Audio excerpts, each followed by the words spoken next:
Hi and welcome everyone to Breakpoint. In this video, we'll look at dependency checking with WET, the advanced part. In earlier videos, we have looked at how to install the basic installation and running of the tool, analysis of the results, and also setting up exceptions for running the tool. And that's something I would highly recommend for you to go and look at.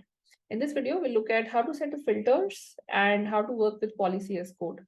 So there's a very interesting feature of WET where it is obviously already looking at, how can you look at filters? Filters will actually define set of conditions to be able to query your set of results with that you're getting from the tool. Now, many times we need to have a lot of decision making around certain set of conditions that will also tell us what we need to prioritize, that will tell us what is it that we can work with, accept, and what is it that we need to fix early on. And that is why these conditions become very important. Now, when we are setting up individual conditions, it essentially is being done through filters. So initially I would recommend all of you to go and look at the documentation, and where it is talking about different kind of filters that you can apply, the different examples for that, which will come to quickly. But before that, for us to understand what is the kind of filters and conditions you can apply, you can apply that for various different kind of inputs. Like you can apply that on vulnerabilities. So you will have to use once dot the attribute that you want to set the filter for. Scorecard, you can do it for projects. So for a specific set of, for example, specific number of stars are there in a project, might tell you how popular that project is, and hence directly or indirectly, if it is maintained or not, and if it is trusted or not in a way. So all of these subtler aspects of the dependencies are also clearly called out using this. Licenses, what kind of licenses are being used, which is quite helpful. When you're setting up the expression themselves, you can actually use these attributes. For example, if you want to look at only critical issues, so you might set a filter saying once dot critical dot exists, and then say it is true. So it actually takes the Boolean values. And if you look at every input, all the inputs are taking different kind of values.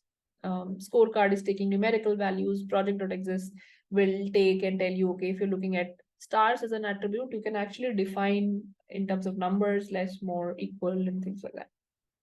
License also takes these specific string attributes. So these attributes you can take. If you want to look at the full list, advise you to go through all of these. It's available here in the page itself in the documentation. Scorecard, you can use different kind of scores, what all can be used with which kind of values. Everything is clearly called out here. Similarly, vulnerabilities, different kind of critical, high, medium, low, what kind of severities can be added there. Different kind of projects, licenses, all of that. And this list actually may grow in future. So keep an eye on that. Let's go ahead and get into demo and define actually some simple filters first to look at how we can run our dependency checking along with these filters. So we generally, in the last videos, we were basically looking at, scanning with scan, and we are giving the path of the directory. In our case, it is demo client Java. And here, there are a couple of things. Like, for example, we always get by default a report summary. So you can actually mark that as false so that it doesn't give you a summary. It gives you results, slightly more elaborate set of results to look at. And in this case, we are also giving a filter. So filter, how do you specify? We can specify that, anywhere, but essentially, for example, it is done with the filter flag, and then you specify your filter. If you're looking at, for example, critical issues only, so you may say, so this is where between these two quotes is where your actual filter expression will go. So projects dot, so you're looking at, for example, sorry, not projects, you're looking at vulnerabilities. The first one that we're picking up is vulnerabilities. You're taking up vulnerabilities, which is dot critical, and then you're looking at whether it exists or not. Now this exists will be defined in Boolean value, which is true. I think mostly, yeah. So you're defining that with a variable. In this case, which is X, you will see that recurring in other filters as well. So you define that. And what is the value? You're looking at true value. So once it is true for critical, that means it is a true, it's a critical vulnerability, then you want to list that in this filter. So I hope there are no typos here. All right. There's one here. So let's go ahead and execute this with this filter. Let's see what the results are. This is started running.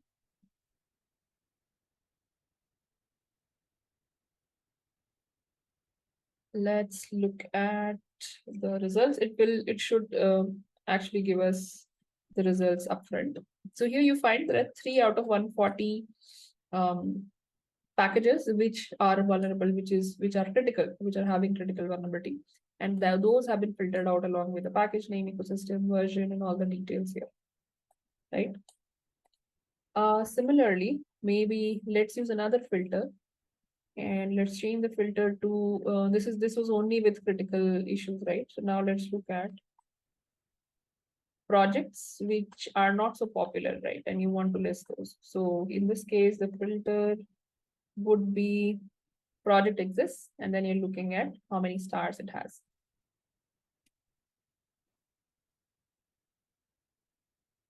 Comma x dot stars. Stars is here being an attribute. Here they're saying less than 10, it could be anything. You have to define that if it's less than, equal to, greater than, and so on and so forth. So I think this one should work. Let's see.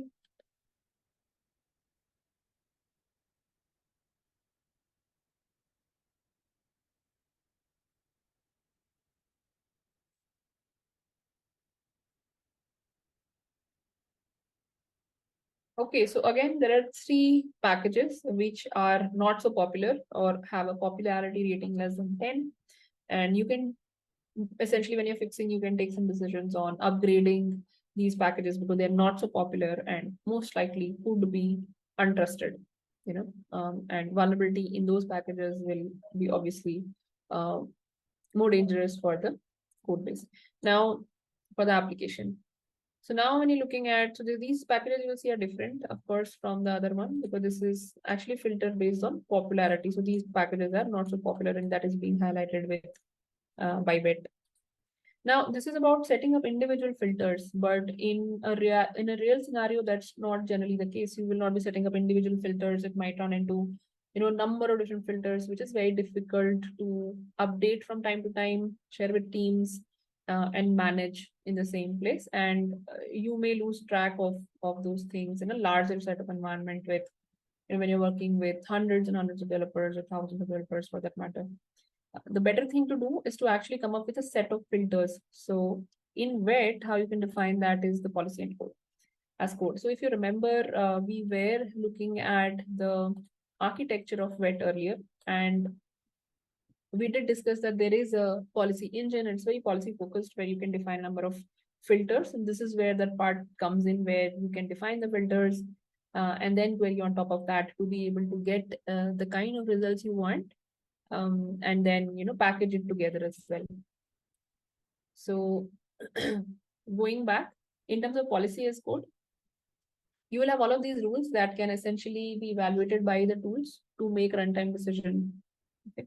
And why use policy as code? Of course, like we discussed, many reasons, including maintainability. You can maintain, change, update, and you can have a set of conditions defined at one go. Generally, you'll have more than one condition that you will always want to run. Here, one example of a filter suite. So VET calls it filter suite is, for example, where they're looking at, okay, any package that is high of critical vulnerability or does not match acceptable licenses or has a low score, right? And this is how it is, OpenSSF score. And these are the individual filters. So we have already called out some of these individual filters in our examples. But what they're doing is, in a filter suite, you can actually group all of them together. So here you can give the name of the filter, of the filter suite in this case. You can give a description, and you can list all the filters in that filter suite. Right. So in this case, you will see it is an ORing of these conditions, because we were looking at this example calls out for ORing. Here you can specify for individual filters the name of the filter. This is for you to understand it better, so define it the way you want. And these are key value paired in terms of name and then the value of that filter here. So this is where we define the actual filter. So just for the purpose of this demo, let's take these set of filters and see if it works for our packages. It go by the same way that we call and run the scan. But here, instead of filters, we say filter suite and then pass to the filter.yaml. So which means that we create a filters.yaml and add it to that. So let's quickly do that and see if it works for us. Let's create filters.yaml. Let's call it filters one.yaml. And add the filters. Let's see if this works. Most probably should work. You can also change it to different values. You can customize it the way you want. You can add create all fresh filters in the way that you want to run this. Now, if I want to run the same scan, let's go back. So I'm just changing the filter to filter suite.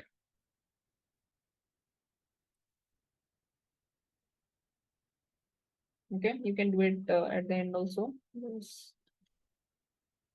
So let's define a filter suite, which is should be giving us the path to the filters, right? So this is just the path to the filters, which is, I think in this case, filters one.yaml. It's also taking up another one where it says if it fails, then list all of those vulnerabilities. So we say filter, filter fail. And then we can, pretty much run it.